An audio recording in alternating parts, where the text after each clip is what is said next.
Everyone, thank you for joining me today, and thank you for the invitation to be here. Just now Chantal's gone, and it's not. Just bear with me 1 minute. The presentation hasn't come up. Chantal, are you there? Because the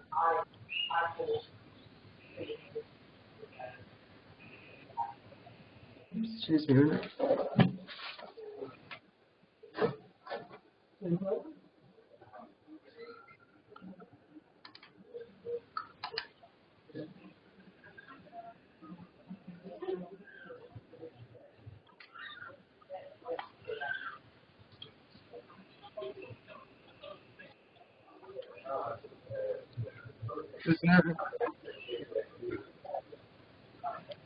Where did that come from? Where did you get it from? Okay. Sorry about that. Now we can hopefully kick off, and thank you for joining this webinar this afternoon, just to talk about real-world advocacy and policy. A little bit about myself, Caroline Turnour. I have been working at the college as the Policy and Advocacy Director for the past 3 years. I have a background in health policy and I guess what you call big P politics. My primary degree is in political science, and I also have a master's in public health, and I've completed the New South Wales Public Health Officer training course. So spent a couple of years with some of your colleagues in the FAFM program.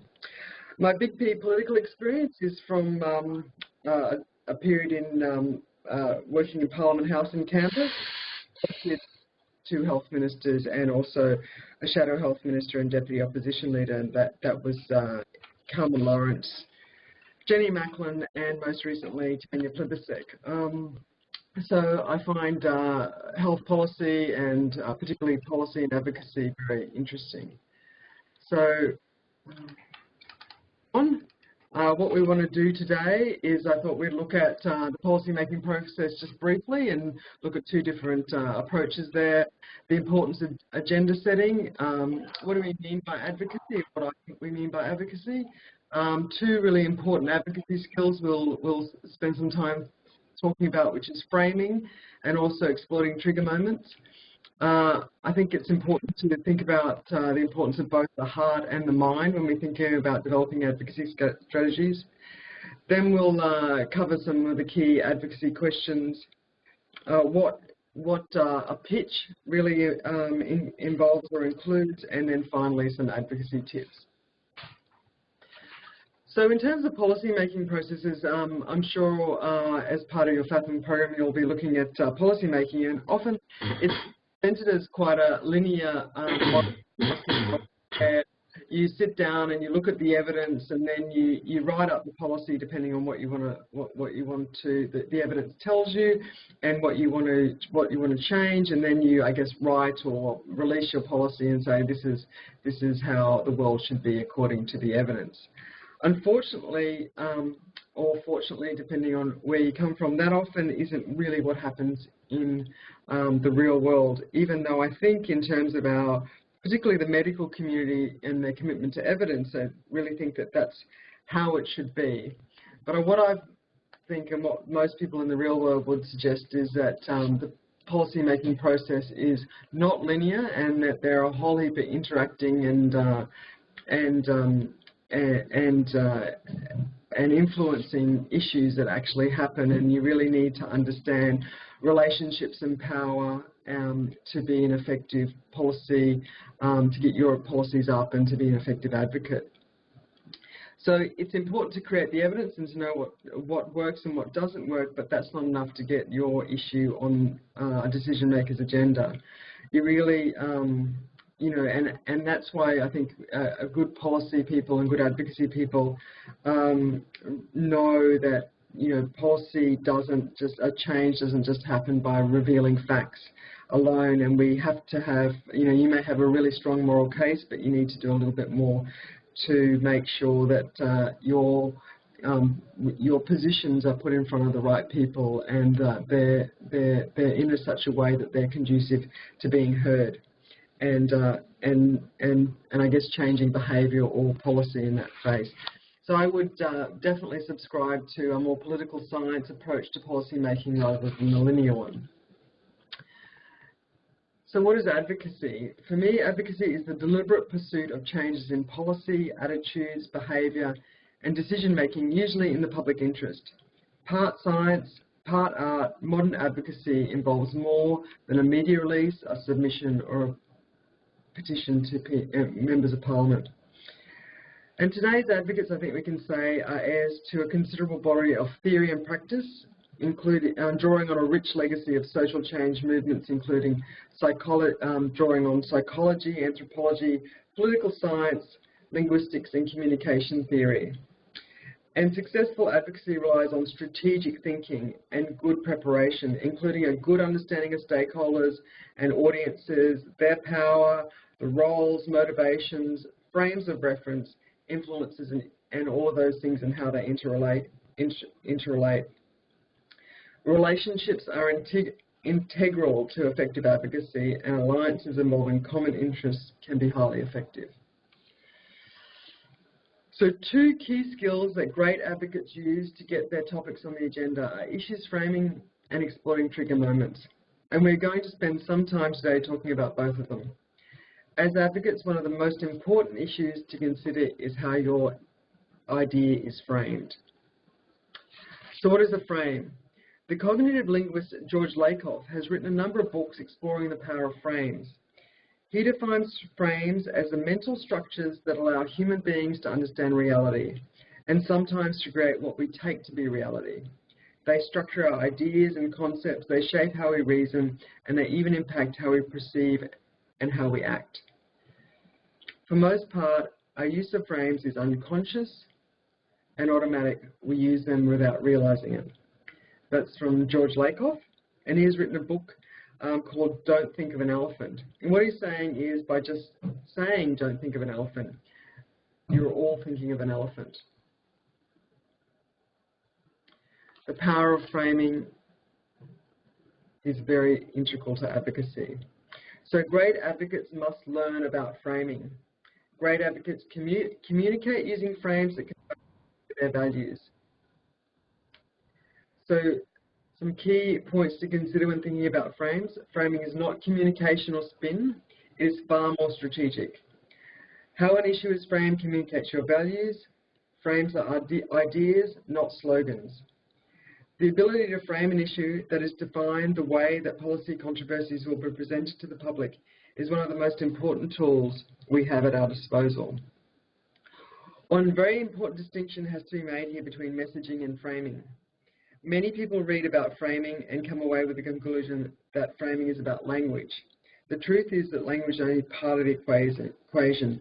Messaging, which focuses on language, is basically coming up with clever phrases, jingles, catchy slogans, etc. That's advertising and marketing. Reframing is much deeper. It's about changing our relationship to the world and how we think about it. Language is important insofar as it is a tool that can help activate and change frames.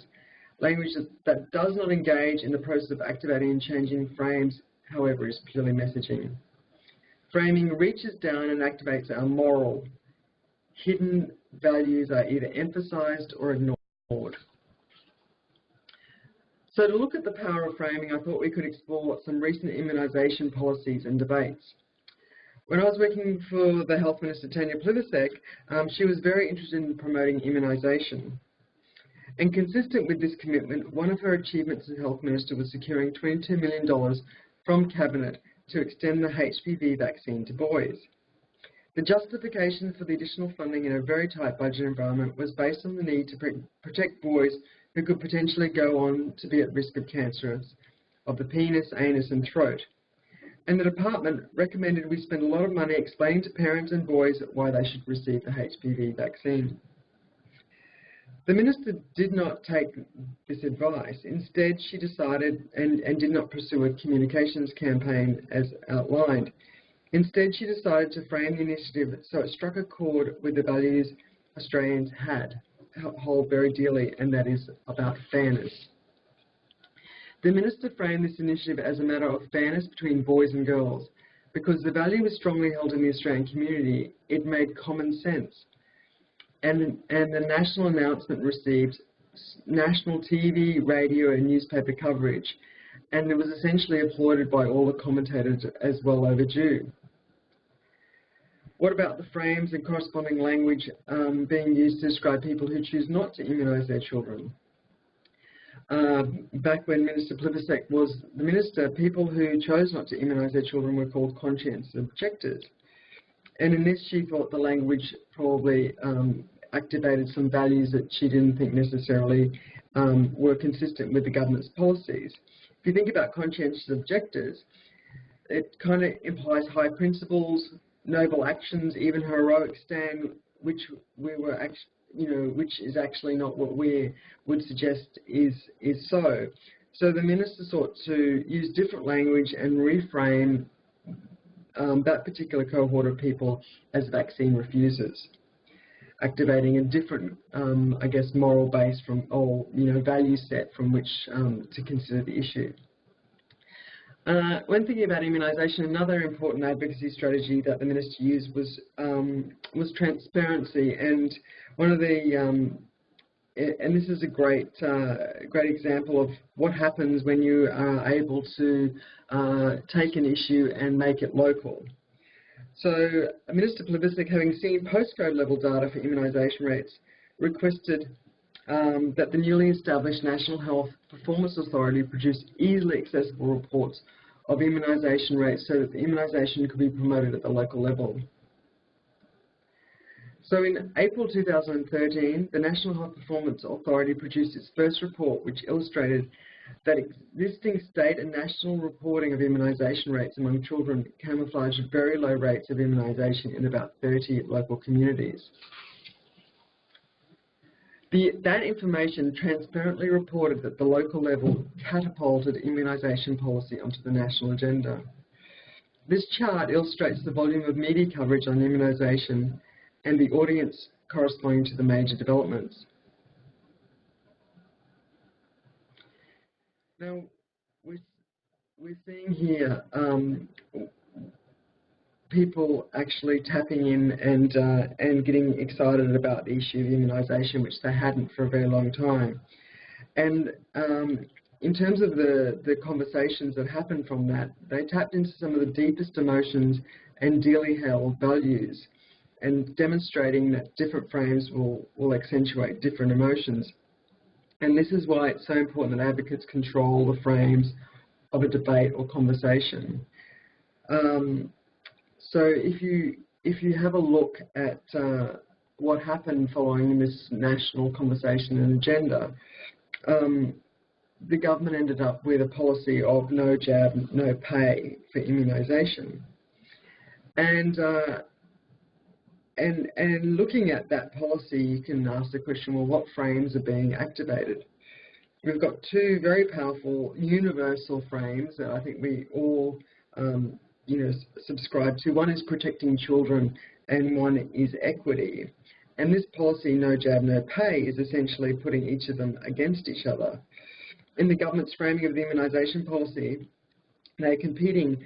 So withholding family payments disproportionately penalises middle and lower income parents who choose not to vaccinate their children, or somehow they're impeded from doing so. But there is no equivalent sanctions on high income families with unvaccinated children.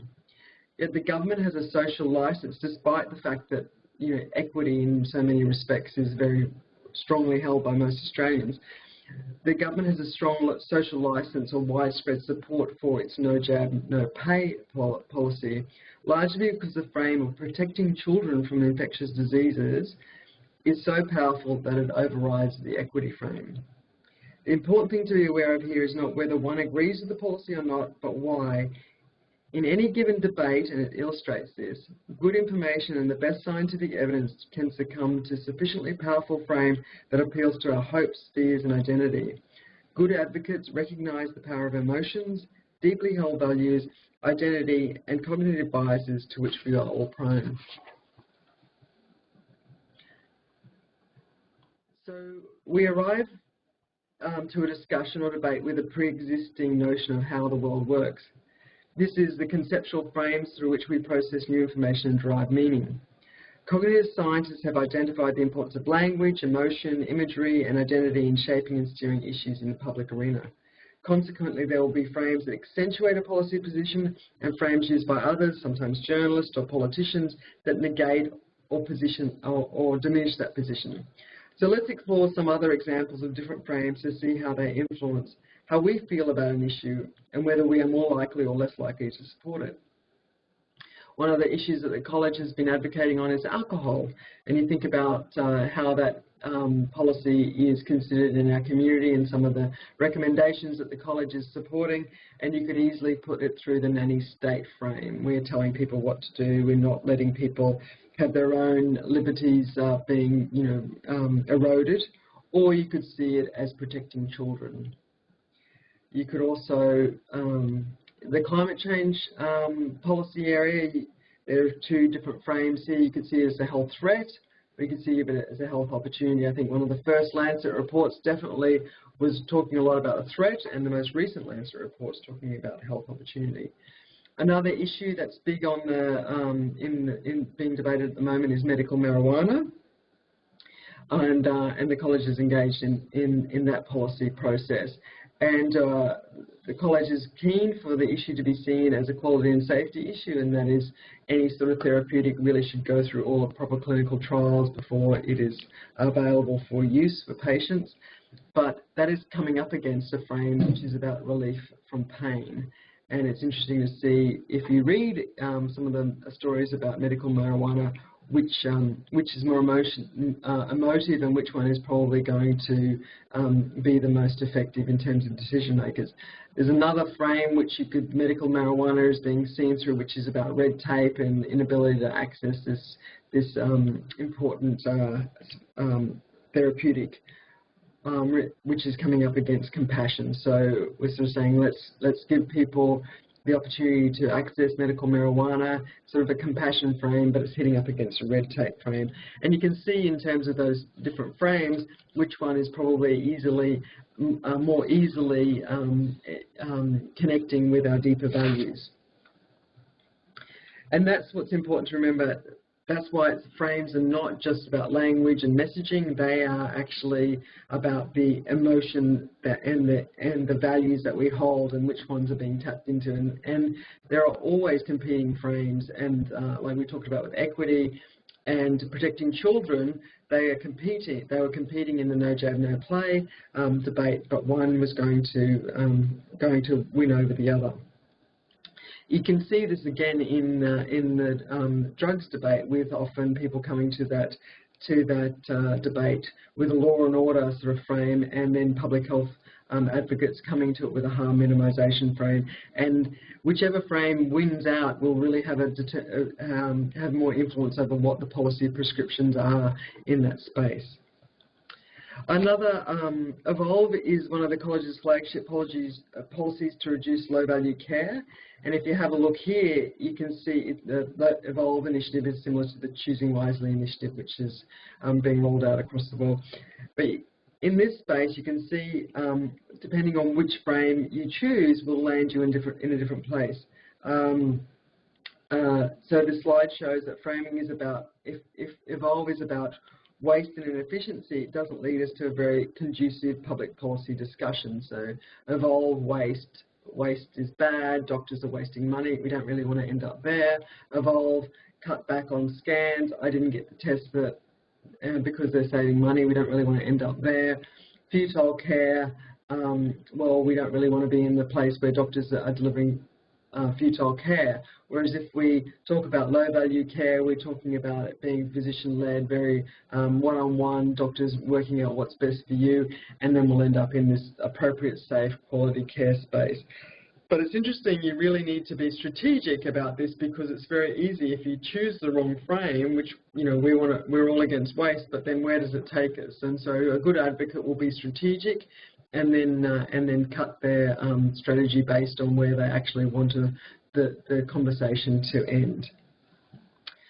So just finally coming up to the frames in terms of what's important, we need to also recognise, and this is really interesting if you look at different issues, particularly around election times, you see probably the really effective campaigns will actually be tapping into these level 1 frames. And Larkoff talks about level 1 frames in terms of social and health issues as being the expression of overarching values such as fairness, responsibility, equality, equity, and so forth. The core values that motivate us to change the world or not to change it. If we can get to level 1, I think you're being very powerful advocates. Level 2 is the general issue being addressed, such as housing, the environment, schools, or health, and much more operational more than strategic. And level 3 is about the nitty-gritty of these issues, including policy detail or strategy and tactics for achieving change. We want to get up to level 1 because it's the most powerful.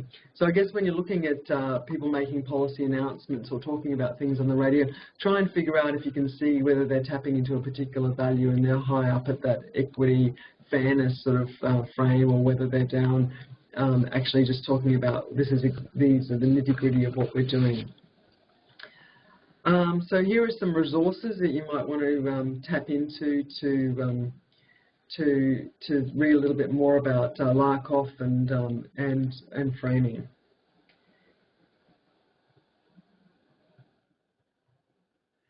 So I hope those case studies provide a glimpse into the power of framing. The next important strategic opportunity great advocates appreciate is the power of trigger events to get your issue on the agenda. Earlier we quoted Winston Churchill saying, "Never let a good crisis go to waste." This is a quote from President Obama's advisor, and who's now the mayor of Chicago, and he made these observations during the financial crisis when it hit. So saying this is our opportunity to do things that you could not normally do. And I think the best example of that in Australia is what happened in terms of gun control following the Port Arthur massacre. So today we live in a country that has some of the toughest gun laws in the world because at the time Prime Minister John Howard seized on the public policy opportunity that followed the Port Arthur tragedy. Other trigger moments include the photo of the little boy on the beach in Turkey, which led the Australian government to agreeing to take significantly more numbers of Syrian refugees. Another one is the campaign, the campaign and advocacy for lockout laws in Sydney followed the one-punch death of Daniel Christie. So to exploit trigger moments, advocates need to be prepared and know what they want. You need to have your spokespeople ready and be able to seize opportunities. And this often requires creativity and creating links between your policy agenda and what's happening in the wider community at that time. And this is very clearly a clear example of this type of creativity was what happened in February 2015. There was an outbreak of hepatitis A from consuming frozen berries. Some of you may have even worked on the outbreak. While public health officers like yourself were busy responding, the Minister for Agriculture, Barnaby Joyce, saw this as a policy opportunity. He skillfully exploited the frozen berry hepatitis A outbreak to push for country of origin labelling on imported foods like frozen berries, strategically sidelining his policy opponents in a trade portfolio who were not necessarily supportive of that food labelling as was his policy objective. So he connected this public health issue with a policy goal in agriculture. This is very skillful advocacy. He exploited a trigger moment, he had his policy objective ready, and of course he was able to reframe that issue as about food labelling. So it's a nice little example there. Earlier in the presentation I talked about the importance of evidence in policy making.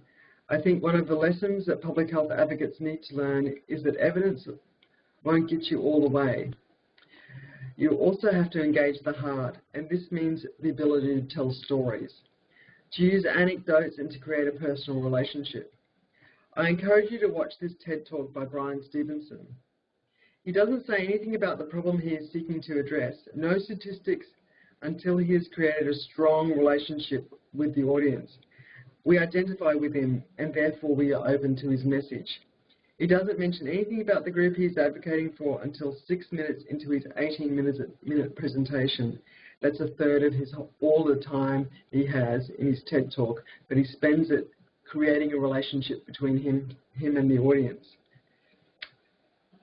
So go and have a look at that, and then you'll see, I think, why he's done that, because he needs to have that relationship then to take the audience to advocate for a group who we may not have originally been conducive to his message, as we had a strong relationship with him. What can we learn from this? As good public health advocates, don't be afraid to tell stories, to embrace the things that you really care about, to share your experiences and knowledge, to tell your inspiring stories. Because the people you're trying to convince or to change or to become aware of an issue need to understand why they need, and to do this as humans, we like to hear a story. A big part of advocacy is communicating your passions, and there's nothing like an anecdote to do that. Hearts and minds, doesn't take a lot to then move in and give the evidence as to why we need to change. So now let's turn to creating an advocacy strategy. A good resource to do this is the UNICEF Advocacy Toolkit, and you can download that by just Googling UNICEF Advocacy Toolkit. Download it and you will see step-by-step how to create an advocacy strategy laid out by some of the best in the business. It focuses on children, but you can easily use the same steps and tools for any of the policy changes that you want to seek as public health practitioners. Drawing on this toolkit, we can build a strategy based on 11 questions. The first and most important is, what do you want? Many advocates don't know what they want. It's true. When I worked with the Minister Tanya Plibersek, often you had a very short time to talk to people who came to see her, and she'd be pulled in many directions, and she would have had a half-an-hour meeting that suddenly only became 15 minutes because she'd have other things that had cut into her day. And so she, after the first couple of minutes of saying hello and whatnot, she would say, "So what do you want?" And it was really quite concerning how many people who had travelled to Canberra and spent a lot of time and effort to get in front of her really couldn't answer that question, hadn't thought about it, hadn't got their ideas together to actually say what they wanted. So I think the most important thing you can do in terms of developing an advocacy strategy is to know what you want and put them in concrete terms. And so it's not just, oh, well, look, we want to reduce the level of overweight and obesity in our community. What is it that you want? Well, we want a tax on sugar, or we want to reduce the number of outlets, fast food outlets. Make it concrete. What do you want to deliver on that change? Then who can make it happen? Is it the Federal Minister for Health? Is it the State Minister for Health? Is it your local hospital district? Is it the licensing of? Is it the people who license TV advertising in terms of advertising alcohol on TV? Who is going to be able to make that change? And then what do they need to hear to change that? Who do they need to hear it from? How can we make sure that they hear it? So, what are the avenues, the channels that we can use? Who are our opponents? So in alcohol, who's going to stand up? Who's going to say they don't want to see that policy change happening? And then how, in that case, what are the different frames that we can see this issue through? And how do we rebut our opponents' arguments? The eighth question is, what evidence do we have? What evidence do we need? So if we don't have the evidence, can we create some evidence, and what do we need to do that? And then how do we begin to take action, and how can we tell if it's working? The last one is the evaluation piece. So you'll also, I think if you go through that toolkit, you'll also see that there is once you've got your strategy, you also need to, if you've got the 10 minutes or the 15 minutes in front of the decision maker, the minister, for example, and he or she says, well, what do you want? You've got your pitch ready. And a pitch is the overarching theme that holds your advocacy campaign together. And the UNICEF Advocacy Toolkit recommends a message really consists of these different components. So a statement, which is the central idea in the message or analysis of cause of the problem. It outlines why the change is important. Then you need the evidence to say, you know, we know it's a problem because of X, Y, and Z. We know, we've got the facts, we've got the figures, we're using it and in clear language. Then there's a personal example. That's the story that I was talking about earlier. You need to be able to then say, okay, this is the evidence, and we've got a particular story that brings out those facts and figures through an example. Usually the example puts a human face on what you're trying to change. Then you've got your goal. So if we increase tax on alcohol or increase sugar tax on sugar, then our goal is that we will reduce the harms of alcohol by X number of percent, or overweight and obesity by X or Y. Same with climate change. If we do this, when we're hoping for this outcome. And that's the action. And so to do that, we've finally got the call to action, which is what we want you to do in support of reaching your defined objectives, your goals. It's the solution or the partial solution to the problem.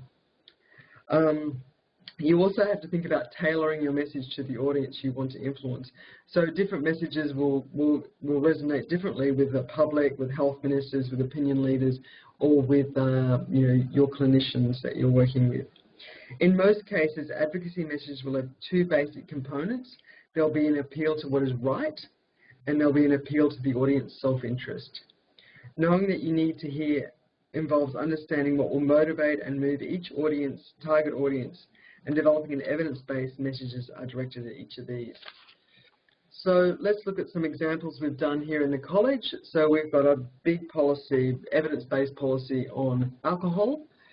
And so we decided we would, and this is hard really, getting your pitch right, get down to say, well, what is our key message here? And we start with a statement that the harms of alcohol are being understated and normalised. It's time for a national strategy to rethink drinking and to address the harms of alcohol. And then we target those three areas: better protection of young people, we're targeting appropriate availability and access to effective treatment services. We've got the evidence there, and we've got over the page some more evidence, and then our call to action, which in terms of the college's way of doing things, often public policy, and probably for some of the people that you'll be working with, they'll talk about it in terms of recommendations for some of the reports that you're doing. So we want to close the loophole in terms of advertising alcohol to young people. We want to change pricing and availability, and then we want to access treatment. So that's an example of getting your message clear in terms of your pitch.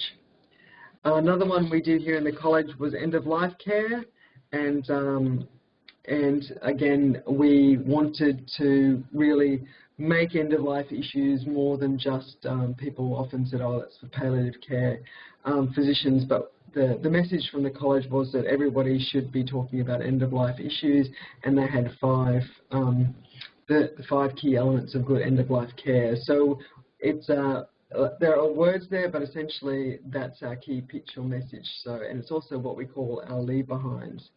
So you can have a look at them, championing change, and we've got some recommendations. So we've thought about what we want to change on this policy issue. We haven't just sort of said we want better end-of-life care. These are the things that need to change to bring about better end-of-life care.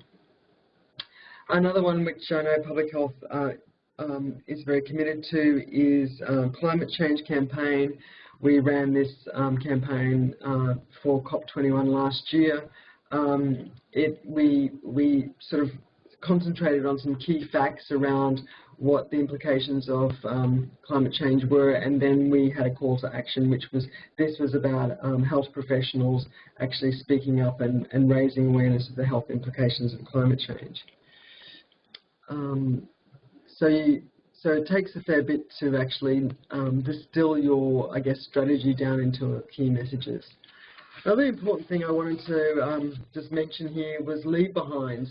Often when you're getting a chance to talk in front of a decision maker, it's good to obviously have your pitch and be able to communicate that verbally and so on in front of people with your stories and so on. But it's also very good to bring with you what we call leave behinds, which is your argument clearly, succinctly put together, and this is one on STP when we were making sure STP wasn't cut after the 2014 budget, and we had it clearly a clear piece of information that explained what it was and why it was important.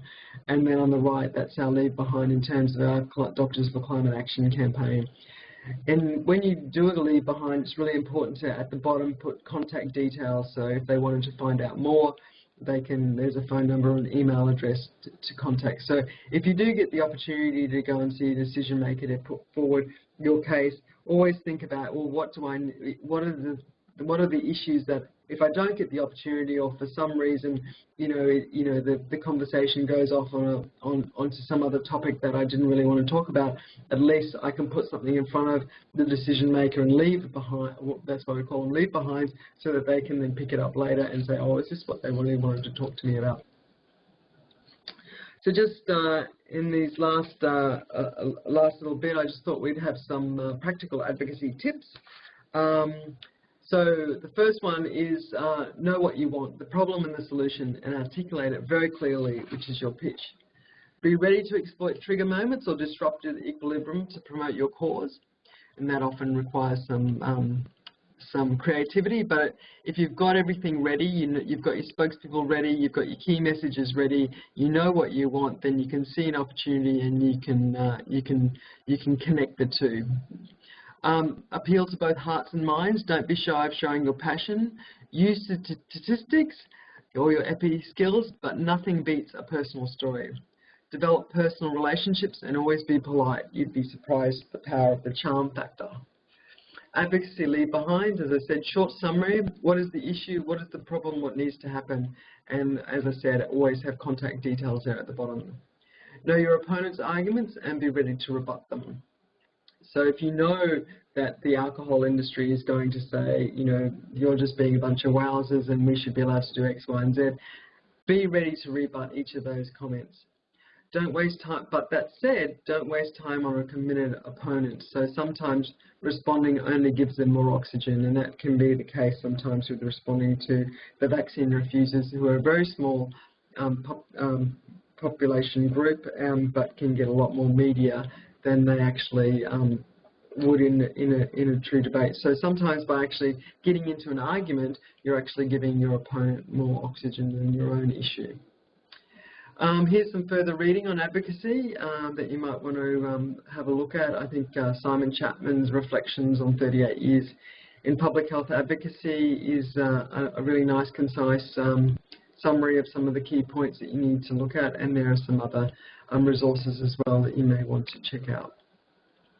So on that, I think we've got some time now for questions if other people have brought them up. So I might just see if I do the right thing and touch here and go back onto the picture and see if people have got any questions.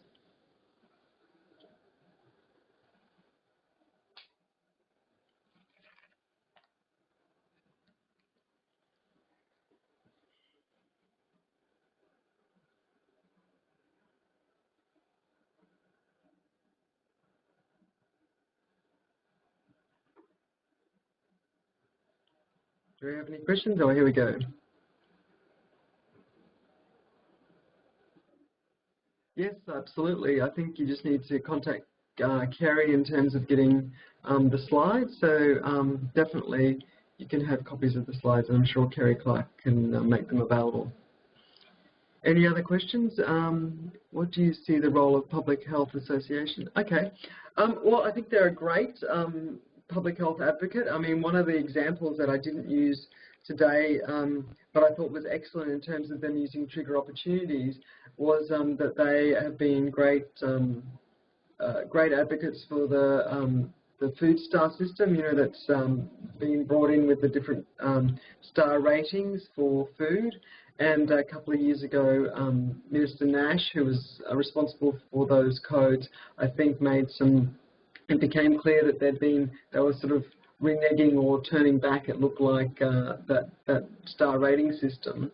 And the Public Health Association, I thought, did some fabulous advocacy there. A great example of using a trigger moment to really elevate an issue and bring it into the light. And they got a lot of publicity around the importance of that star rating, and essentially the minister couldn't proceed with. I think the minister at the time was trying to pull it off the website and was sort of backtracking on commitments that the state governments and the Commonwealth governments had made previously. But because the Public Health Association was there and had its messages right, it could respond very well. So I think they've got some great advocacy that they do.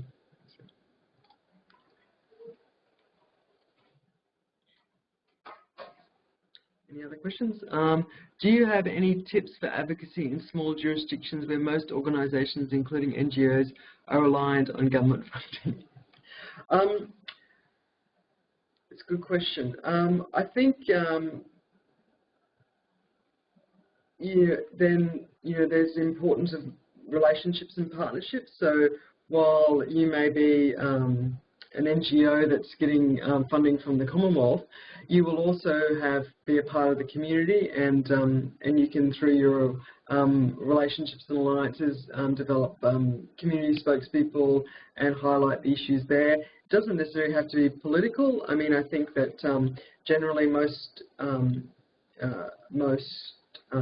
things that you want to change you can develop community support for it, and your advocates don't necessarily have to be people who work for the government or work in those organisations. They can be community leaders, and you can support and work together with each other if that's the case. The other thing is, invite people to come and look at your services, because I think one of the great things you can do is when you're on the ground and in a local area is to say, hey, let's get our local Member of Parliament, or let's get the CEO of the Health Service, or let's invite people to come and have a look at the programs that you're running, why they're important, why they're working, why they need to be expanded, and that gives you the opportunity to tell your story, to answer their questions, so I think never be shy to invite people to look at your services and what they're delivering. Any other suggestions for local advocacy? I think, yeah, I mean, the great thing about is you will have those stories which can be so powerful. So if you feed them up to people who, whether it's your local member or just tell them that when you have the opportunity to tell people about the great things that you're doing, or why something is a problem that needs to be addressed, it can be very powerful.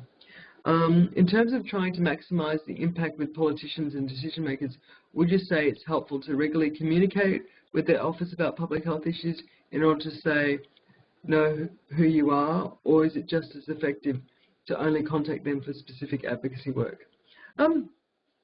I think that both, but I think you need to, in terms of being in touch with them and knowing them, I think that's probably important at a local level. So if you're delivering local services and you know the mayor or the local member of parliament, I think you should never be shy, and you should always sort of, if you're having a Close the Gap day, or you're having a day that is highlighting some of the services or needs that you have, invite them along, because I mean there's nothing, major decision makers really like to get out and be seen in their community, so don't be shy about inviting them to things that you're having, or inviting their staff to things that you're having. But I think in terms of the minister or someone who's very busy in decision making and it's not their local area, I would only really want to go and see them when you have a clear something you want to have change, or you have a clear strategy. I think that just turning up and saying, hi, I'm going to take up half an hour of your time because I just want to get to know you, it's not that effective unless you are a peak body. But then even if you've got a peak body, I think it's really important to have the issues that you want to address, because generally those people are very busy and they don't really just want to have a chat. If that's the case, do it in a social setting. So if you know that they're going to be at a social setting networking, then definitely take the opportunity to just go up and say hello and introduce yourself, and maybe at that opportunity say, look, I'd love you to come and look at our service one day. We provide these services to these communities, and just let us know. We'll send you a letter and invite you, sort of thing, to come and have a look. I was thinking more about emailing them stories or information. I don't know if that would necessarily get through. I think an email is really about saying, I want to have a meeting, or this is an issue that I want an answer from. But just communicating or promoting your services in email, I'm not sure that it would be as effective as possibly inviting them to come and have a look at the service. Any other questions? They do, they just have to.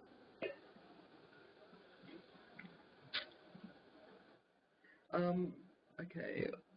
What are your tips in terms of marginalised groups such as people who inject drugs? Well, again, I think that the most important, in that respect, we move to, that's the different frame between harm minimisation, law and order.